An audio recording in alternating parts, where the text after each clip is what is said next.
জয় মা ভবতারিণী। আপনাদের YouTube channel astro Shri সৌরভে আপনাদের প্রত্যেককে স্বাগত। গুরুজনদেরকে অন্তরের শ্রদ্ধা, অন্তরের প্রণাম।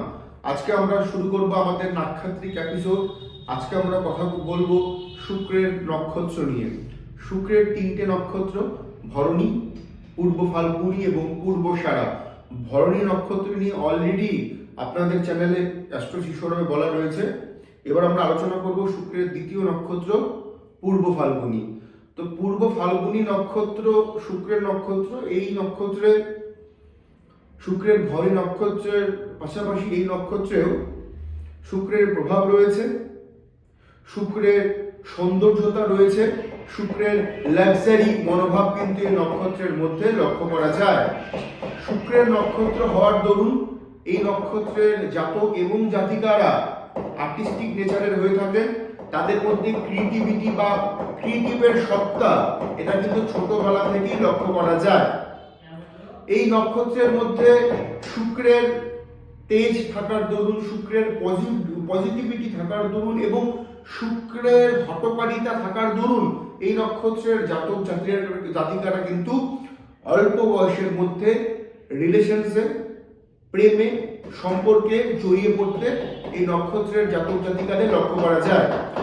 এই নক্ষত্রে শুক্রের একটা নেগেটিভ দিক যেমনি রয়েছে, এই ভুল সম্পর্ক বা দ্রুততার সাথে সম্পর্কের চলে যাওয়ার ফলে, ঠিক তেমনি এই নক্ষত্রে কিন্তু শুক্রের আধ্যাত্মিকতা, এই নক্ষত্রে হেল্পফুল নেচার, এই নক্ষত্রে পজিটিভ মায়াও কিন্তু রয়েছে।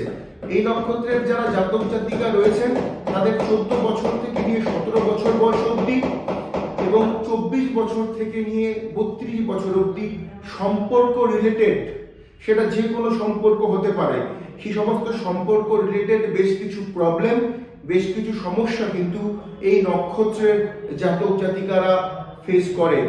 শুক্রের ভরণী নক্ষত্র, শুক্রের পূর্ব ফাল্গুনী নক্ষত্র, শুক্রের পূর্বষাঢ়া নক্ষত্র, এই তিনটে নক্ষত্রের মধ্যে যদি দেখা যায় যে শুক্র তার জন্মকুণ্ডলিতে অত্যন্ত স্ট্রং জায়গাতে রয়েছে, সাথে মঙ্গলযুক্ত, তাহলে তারা ভালো অ্যাডমিন সেক্টরে কিন্তু তারা কর্মরত বা কর্মরতা হয়ে থাকেন। তাদের মধ্যে অভিনয় করা, ক্রিয়েটিভ সত্তা, এই ফিল্ডগুলোতে গিয়ে তারা কিন্তু ভালো একটা রোজগার, ভালো কিন্তু একটা নিজেদের জীবনশৈলী করতেই পারে।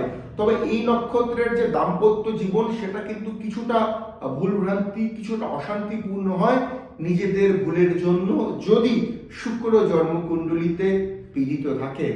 এই নক্ষত্রের জাতক জাতিকারা কোনো কিছু নিয়ে যদি অ্যাডিকশন নিয়ে পড়ে যান, কোনো কিছু নিয়ে যদি নেশাগ্রস্ততার মধ্যে পড়ে যান, তাহলে কিন্তু একটা মারাত্মক ও ভয়ঙ্কর বাজে আকার তাদের জীবনে, তাদের ব্যক্তিগত ক্ষেত্রে কিন্তু লক্ষ্য করা যায়। আপনার জন্মকুণ্ডলিতে বা আপনার সন্তানের জন্মকুণ্ডলিতে শুক্র কতটা দুর্বল বা সবল অবস্থায় রয়েছে, তার পাশাপাশি মঙ্গলের কিরূপ ভূমিকা রয়েছে, তার উপরে অ্যাকচুয়াল ফলাদেশ করাটা সম্ভব। সুতরাং আপনার বা আপনার পরিবারের কারো যদি এই নক্ষত্রে জন্ম হয়ে থাকে, অবশ্যই ভাবে সেই নক্ষত্রের পজিটিভিটি কোনটা কোনটা রয়েছে, নেগেটিভিটি কোনটা কোনটা রয়েছে, কি করা উচিত, কি করা উচিত না, কখন করা উচিত আর কখন করা উচিত নয় কর্মগুলো, সেটা জানার জন্য ভালো শিক্ষিত অথেন্টিক অ্যাস্ট্রোলজারের পরামর্শ নেওয়াটা দরকার। তবে ওভারঅল কিন্তু যেটা দেখা যায় বা বোঝা যায়, শুক্রের তিনটে নক্ষত্রই কিন্তু যথেষ্ট সুন্দর, যথেষ্ট পজিটিভ হিসেবে আমরা দেখতে পারি। আমাদের ভরণী নক্ষত্রের এপিসোড যেমনি হয়ে গেছে, এর আগে আপনারা চাইলে দেখে নিতে পারেন। পূর্ব ফাল্গুনী আজকে হলো এবং খুব শিগগিরই কিন্তু পূর্বষাঢ়া, যেটা শুক্রের থার্ড এবং লাস্ট নক্ষত্র, সেটা কিন্তু আসতে চলছে। যদি ভিডিও ভালো লাগে, লাইক, শেয়ার এবং অবশ্যইভাবে চ্যানেলকে সাবস্ক্রাইব করতে ভুলবেন না। আপনাদের পাশে থাকাটা এই চ্যানেলের জন্য দরকার, আপনাদের ভালোবাসাটা এই চ্যানেলের জন্য দরকার। সুতরাং প্রত্যেকে চ্যানেলকে সাবস্ক্রাইব করুন এবং পাশে থাকা বেল আইকন প্রেস করতে ভুলবেন না। নমস্কার।